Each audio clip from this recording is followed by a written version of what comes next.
Hello. Now I've only got my left hand because I've got this hand here is actually I've actually broke my right hand, and I'm able to move, but it hasn't healed yet. So I've only really got my left hand. Anyway, this is this box has been on my desk for a couple of weeks, and it's driving me crazy, and I want to open it, but I didn't actually want to open it until I was able to do it properly. But my arm is taking longer than I thought, and I thought I'm going to do it with one arm.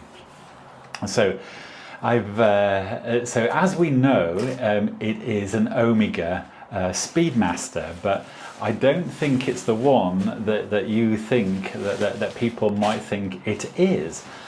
So I really wanted to, show this like this, and there we go. Let me put that. At least you can see something. I mean, I was really, curious myself to know what this is going to look like. So, I really did want to put this, on camera like this. Okay, so here we go. And right, so I haven't opened this. This is literally the first time that I've seen it myself, and you are seeing this for the very first time, as I am now. With the one hand, it's a bit tricky. I can't seem to get a grip on it. Let's see if I can. I'm going to use my bust hand. Because I can, there we go, that's definitely helping, and my bust arm seems okay there, but I'll take it out of, there we go. Aha, so there we go. I haven't seen this. You are seeing this at the exact same time as I am, and once again, this is an Omega Speedmaster, but it isn't the one you think it is. And there's the international warranty, and there is the pictograms. I don't know what that is, but I shall put that down for a moment, and let's pull this out. So there's a nice huge Omega operating instruction there. Now I know these things are very cool, so I know I'm going to like that, but I'm going to put this back in there because I will look at this later. I mean, I do like that. That's very nice. But let's get to the main attraction. Now, once again, I know that, let's see if okay, I'm using my bust arm here, so I know I can't do much with it. It's a little tricky because this is quite heavy. There we go. Whoa. Yeah, it's a little harder than I realized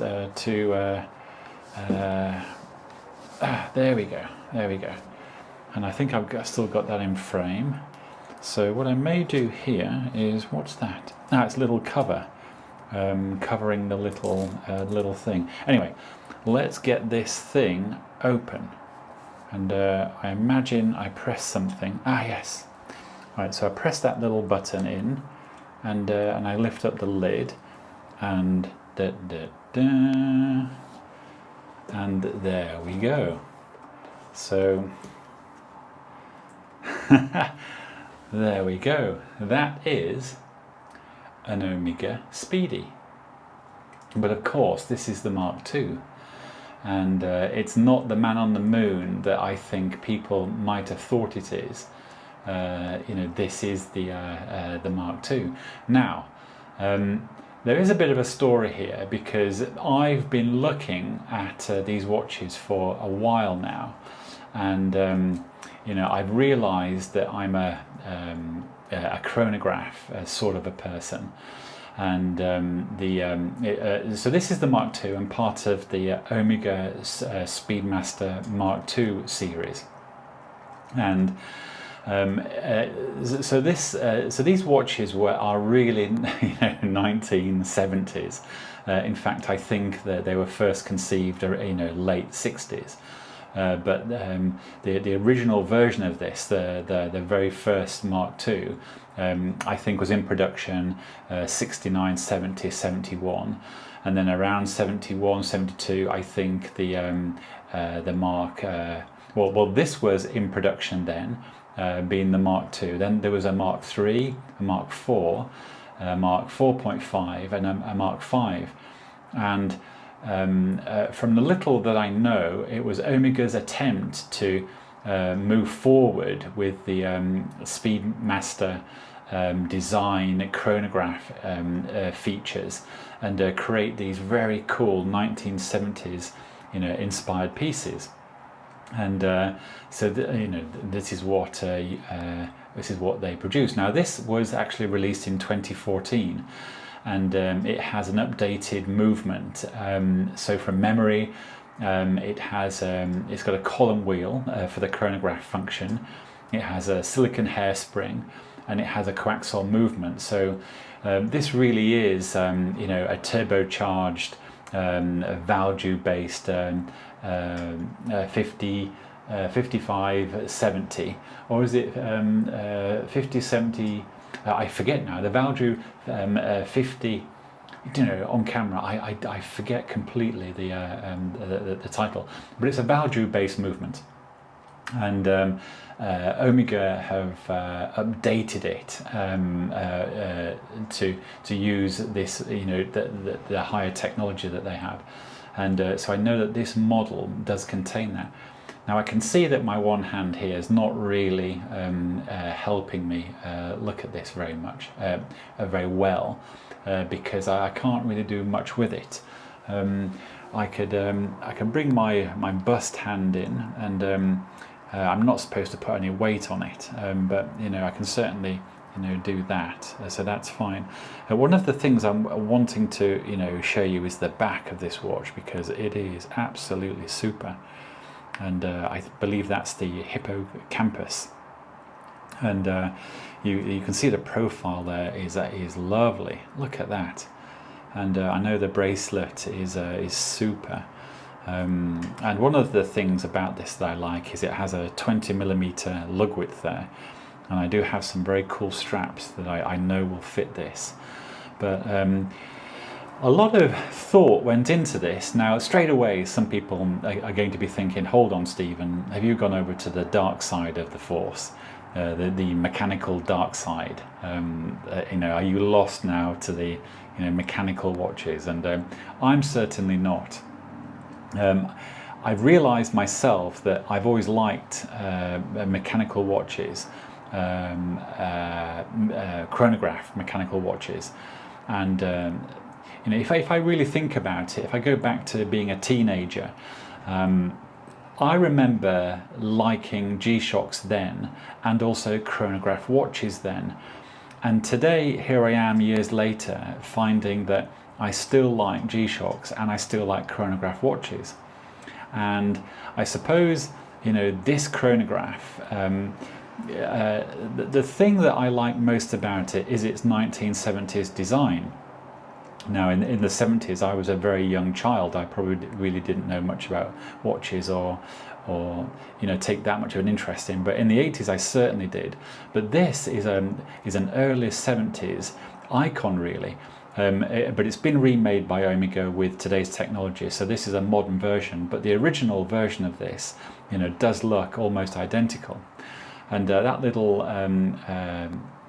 point there is actually the day adjuster, because the Valjoux movement has been turned around 90 degrees, so you lose the function at the crown, and so the selector is put on the side here. So that's not a helium escape valve or anything, it's actually the date selector, because this has a date down at 6 o'clock. And yeah, I can't, I know that I can't do anything. I can't press here or manipulate the crown. But hopefully you are seeing this in its glory. I mean, it is super. I'm going to, let's see if I can zoom in a little there. There you go. Look at that. In the you know, you can probably see, you know, the build quality. You know, it is shining through. You know, this is a super well-made watch. I'm just going to put it back to this focus.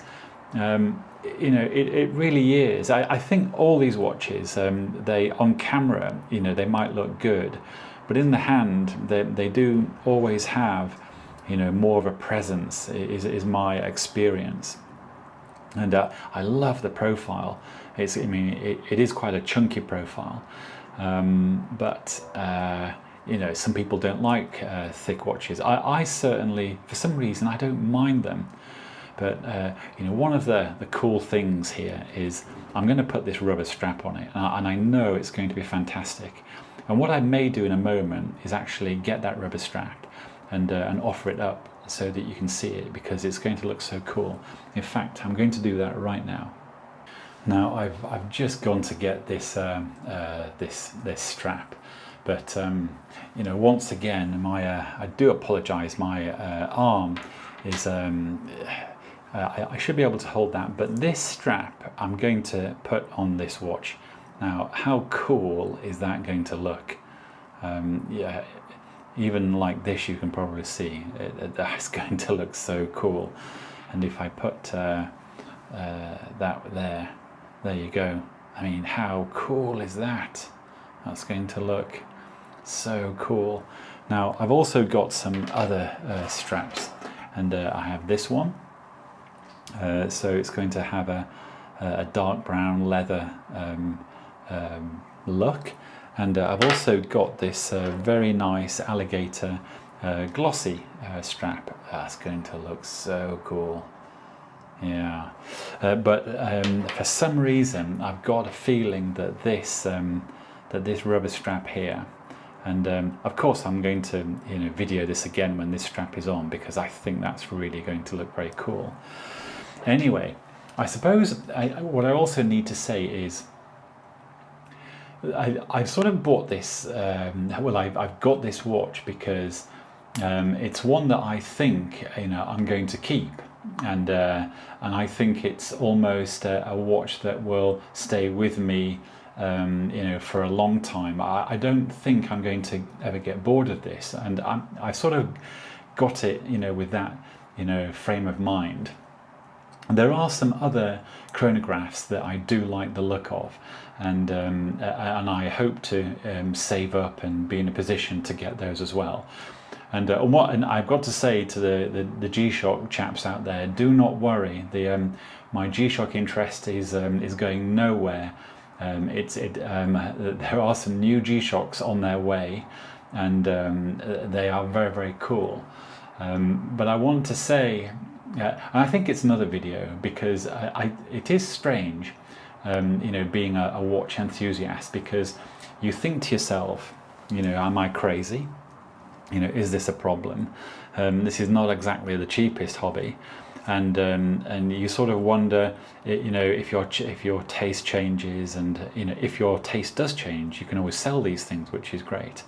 But I do keep thinking, you know, what direction am I going in? Am I a mechanical watch person? Am I a G-Shock person? And I don't think it's like that. I think I am a watch person, and my interests are digital watches, in particular G-Shock, and I like mechanical chronograph watches, and that's what I have here. And I think this Speedy Mark II is a statement of perhaps where my interest is heading on the mechanical side. And I really feel that, you know, this watch is something that I'm going to wear for a long time. I can't see me getting bored of this, especially with the, you know, all the strap options that I have. And you know, when I've got my other hand back, I will of course, you know, size the bracelet, and you know, I will show this again. But this is really a very you know, can you believe this box and this watch have been unopened on my desk for at least 2 weeks? I just haven't had the opportunity to, well, I haven't been brave enough to open it, but I have done now. And I sort of wanted to get this opened and see it myself. And so there you go. But I am going to put this strap on it, and I think it's going to look absolutely, I think it's going to look so cool. But rather than say that, that video will come. I think it's going to look great, and I will shoot this video again, I think, because although I will post this, because at least, you know, it's a 1.5 hand job. It's not easy, and I was desperate to open it and show you, you know, what I've got. And you know, this is the first time I've seen this watch, and as I'm looking at it, you know, past the viewfinder, you know, I think, wow, that is so cool. That is so cool. And I can't wait to fiddle around with it and you know, and see it working. Anyway, I'm I'm driving you crazy and I'm rambling. I'm going to say ciao for now. I will come back. Hopefully this hand's going to get better so I can do things with it. And I hope this unboxing was good enough. And I will say ciao for now.